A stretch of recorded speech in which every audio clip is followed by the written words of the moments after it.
Em nome do Pai, do Filho e do Espírito Santo. Amém.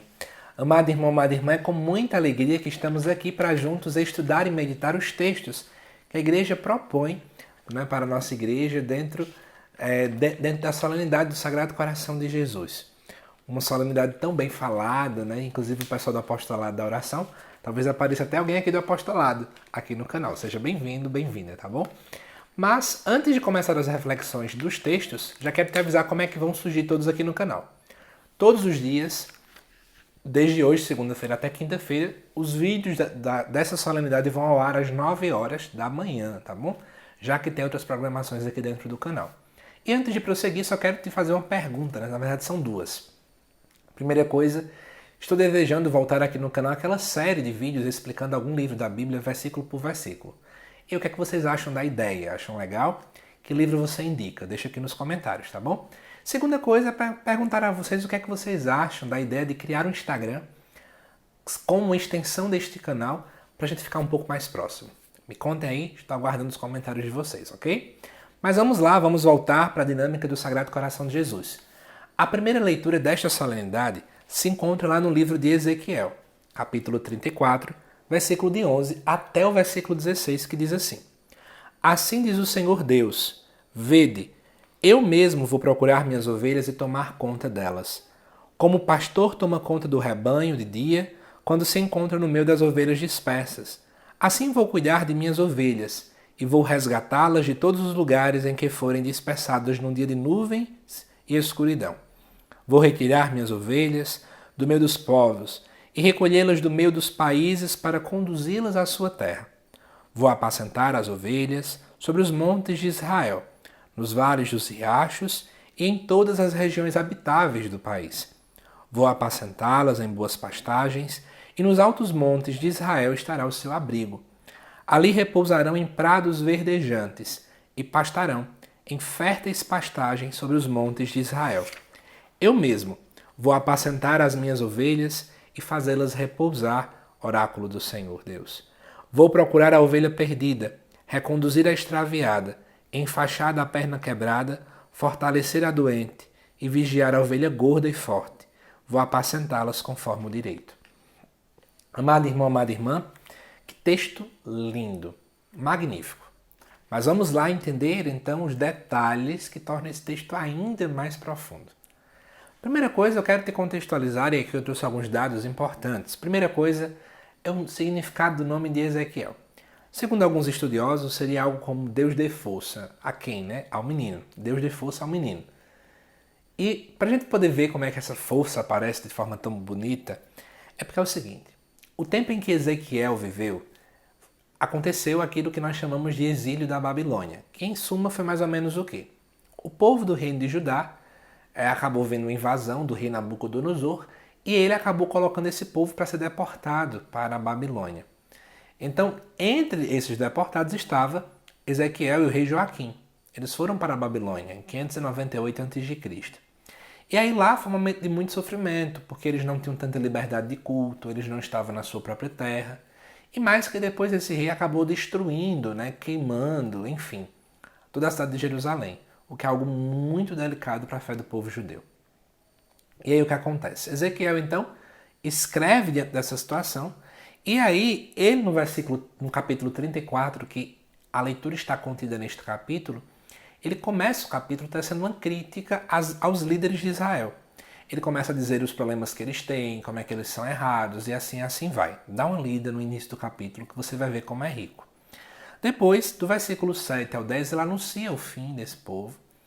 Mas do versículo 11 ao 16, que é o que está contido aqui a liturgia, a leitura, ele começa então a mostrar agora qual é a ideia perfeita do que seria um pastor, um líder. E esse pastor é a forma que ele usa, olhando para como Deus pastoreia o povo. E aí, primeira coisa que é importante a gente observar nessa leitura é no versículo 11. Olha o que vai dizer. Assim diz o Senhor Deus, vede, eu mesmo vou procurar minhas ovelhas e tomar conta delas. É Deus quem tem iniciativa. Não somos nós que somos ovelhas que procuramos a Deus. Doce ilusão. Às vezes a gente diz, eu busquei o Senhor, eu não sei o quê. Gente, no final das contas, o primeiro a nos buscar é Deus. Quem brota no nosso coração o desejo de buscá-lo é o próprio Deus. Olha que coisa incrível, né? Quando nós nascemos já com essa sede de inteligência, sede de ser curioso, de aprender, enfim, isso é sede de poder conhecer mais o Criador, no final das contas, né? Como diz uma canção, Deus tem sede que tenhamos sede dele, que isso é inspirado na frase de um santo. Então, na verdade, o nosso coração vai tendo sede de Deus porque o próprio Deus, né, tem sede antes. Deus tem sede que tenhamos sede dele. E aí, veja, é Deus quem tem a iniciativa. Mas Deus tem iniciativa para quê? Para se autoafirmar? Não. Porque tem gente que diz, né? Deus parece que é um ser egoísta porque criou o ser humano para poder adorá-lo e parece que ele, né? Já escutei isso de uma jovem uma vez. Uma vez li de um material protestante, falo sem medo de errar, que Deus, para ser amor, ele tinha que criar então, o Deus Pai teve que criar o Filho porque ele não podia estar sozinho. Ou alguns até dizem, né? Deus criou a humanidade porque ele precisava amar alguém. Gente, não, Deus não tem carência, não. Certo? Ele é, na essência, amor e ponto. Deus nos criou por pura bondade. E eu posso dizer mais olhando para essa leitura. Deus criou a cada um de nós porque ele tem prazer em nos cuidar, em cuidar de cada um de nós. Olha que coisa linda. Deus gosta de cuidar da gente. Deus gosta de nos amar. Ele é feliz em nos amar, né? Não sei nem se a palavra gostar faz muito sentido para Deus, mas enfim. Continuando, versículo 12. Como o pastor toma conta do rebanho de dia, quando se encontra no meio das ovelhas dispersas, assim vou cuidar das minhas ovelhas. Vejam, lembra que eu falei que o povo estava, né, no exílio da Babilônia? Faz sentido pensar na ideia de ovelhas dispersas nesse contexto. Elas estão em vários lugares e quando elas voltam para o local de Israel, não estão voltando mais ao mesmo lugar quando voltam para Jerusalém. Né? Voltam sem ânimo, voltam desanimados. Então, você encontra um público extremamente disperso. E olha que interessante, vou resgatá-los de todos os lugares em que forem dispersados no dia de nuvens e escuridão. É óbvio, né? Não faz nenhum absurdo de sentido pensar que o profeta está pensando nessa nuvem e escuridão como esse local na Babilônia. Né? E aí, continuando, vou retirar minhas ovelhas do meio dos povos. Eles estavam ali no meio de um outro povo. E recolhê-las dos meios dos países para conduzi-las à sua terra. Porque de fato Deus deseja que o povo volte para o lugar de onde nunca deveriam ter saído. Né? Podemos pensar aqui, a nossa terra é o céu. Deus mesmo vai nos recolher um dia e nos levar para o céu.